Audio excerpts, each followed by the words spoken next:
Okay guys, now let's see the experiment number 2, that's to check the quality control parameters of a given sample अर्थात् a tablet हैन.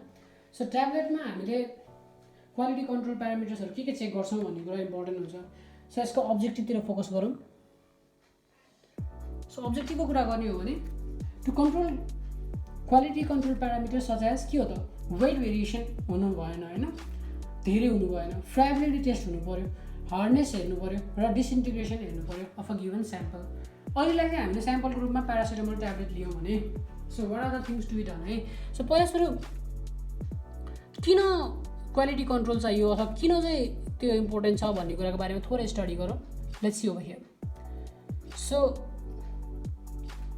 Quality control भन्ने बित्तिकै यसले चाहिँ केलाई focus गर्छ भन्दाखेरि चाहिँ ensures the maintenance of a proper standard in a manufacture entities हैन. ड्रगको चाहिँ प्रपर स्ट्यान्डर्डसँग म्यानुफ्याक्चर भएको छ कि छैन त्यसको एन्टिटिजहरू हेर्नको लागि नै हामीले डिफरेन्ट क्वालिटी कन्ट्रोल प्यारामिटर्सहरू युज गर्छौँ, जसमा weight variation is one of the very important factor है. So the deviation of weight of the tablet as specified in the tablet formulation affects the therapeutic effect on the individual right. So the weight variation test is employed routinely so as to ensure the quality of the drug. It determines the drug content uniformity. So drug को uniformity को लागि चाहिँ weight variation हेर्नु पर्ने हुन्छ भनेर भन्छ है. सो अब वेट भेरिएसनको टलरेन्स पनि एक्चुअली आइपीले के भनेको छ इन्डियन फार्माकोपियाले त्यो हेरौँ है त. So average weight of the drug चाहिँ यदि 80 mg अथवा लेस छ भने प्लस माइनस 10% हुन्छ. यदि जस्तो कोडिनहरूको कुरा गरौँ होइन, कोडिन फस्फेटहरूमा जस्तो अब 80 to 250 mg सम्म चाहिँ छ भनेदेखि चाहिँ त्यसको केसमा हेर्ने हो जस्तो हाम्रो लागि चाहिँ अब एस्पिरिन 75 150 mg को भनौँ न होइन, त्यसमा चाहिँ प्लस माइनस 7.5% हुनुपर्छ.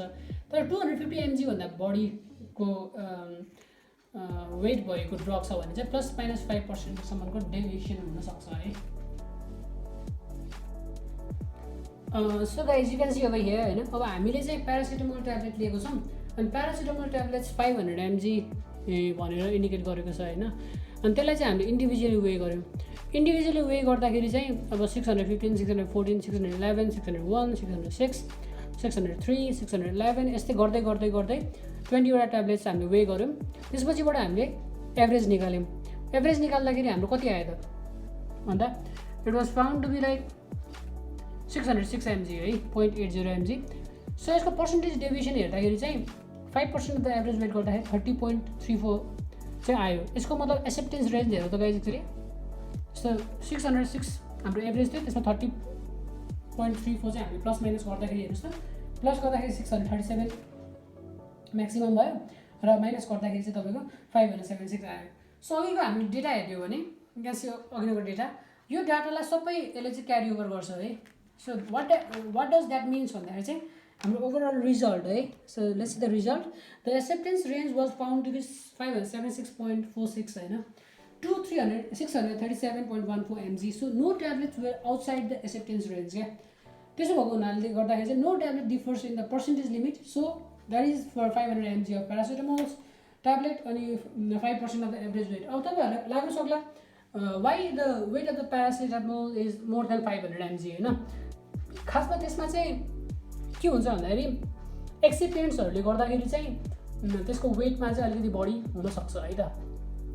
So now let us talk about another important factor and that is friability test.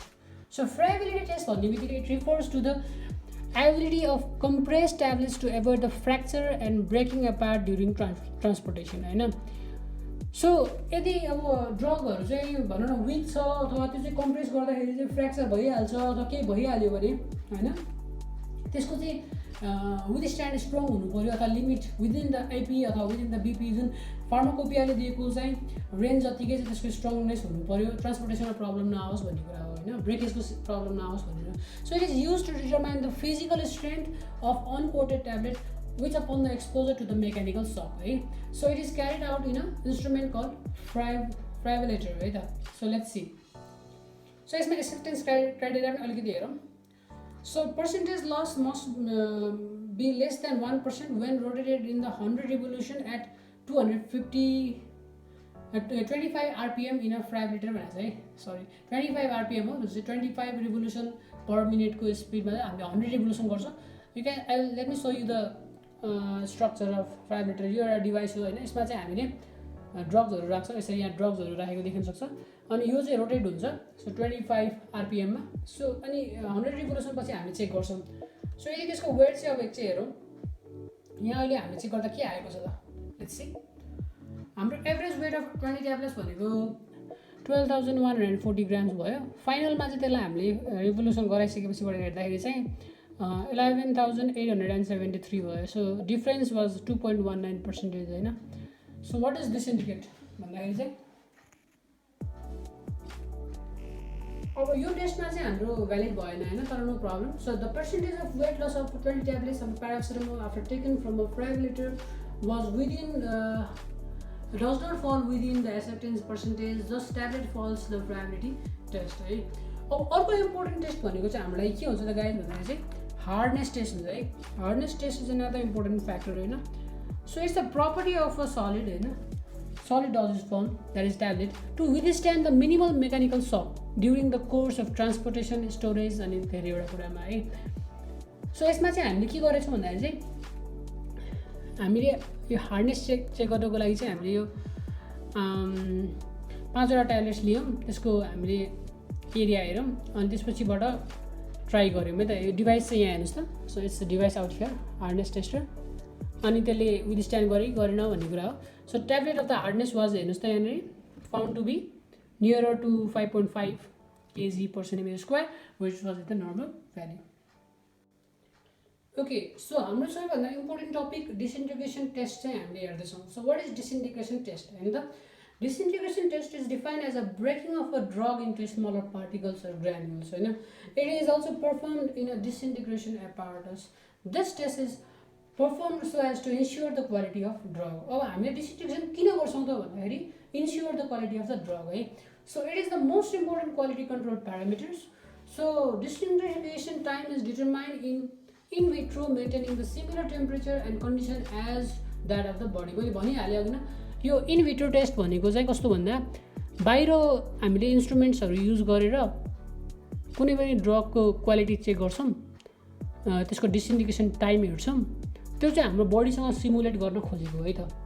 So let us talk about the processes है। सो यहाँ हेर्न सक्नुहुन्छ। So 6 tablets were taken and filled individually into the 6 tubes. The temperature was maintained at 37 degrees centigrade in the beaker or vessel containing about 900 ml of water. So what happens now? The basket rack assembly was allowed to move up and down. So the time was noted until all the drug left no residue in the tube mesh. This time is known as disintegration time. So हामीले ड्रगलाई त्यो जुन बास्केटमा राखिसकेपछिबाट त्यसलाई up and down गरेर जुन simulate गरेको टेम्परेचरमा हामीले disintegrate गरेको हेर्छौँ र त्यो टाइमलाई पनि नोट गर्छौँ र कति टाइममा चाहिँ त्यो टोटली डिसइन्टिग्रेट हुन्छ भनेर पनि हेर्छौँ। So we can see over here the disintegration time was observe to be 1.011 minutes भनेर भनेको छ है। अनि सो यसको हाम्रो थिम चाहिँ के हो त भन्दा चाहिँ disintegration time was found to be 1.11 minutes, which is less within the acceptable range of the disintegration time of uncoated tablets, that is below 15 minutes. यसको भनेको तात्पर्य के हो भने हामीले कुनै पनि ड्रग खाँदाखेरि 10 to 15 मिनट भित्र चाहिँ 10 to 15 मिनट भित्र त्यो डिसइन्टिग्रेट भइसक्नुपर्छ भन्छौँ।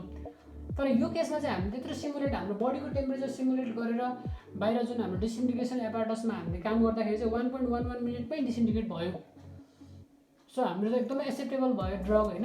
सो कन्क्लुजनमा के आयो त भन्दाखेरि quality control parameters such as weight variation, friability, hardness and disintegration test were carried out in a biopharmaceutics laboratory. That's all about it. Thank you so much guys for watching my video. Keep tuning on. Cheers.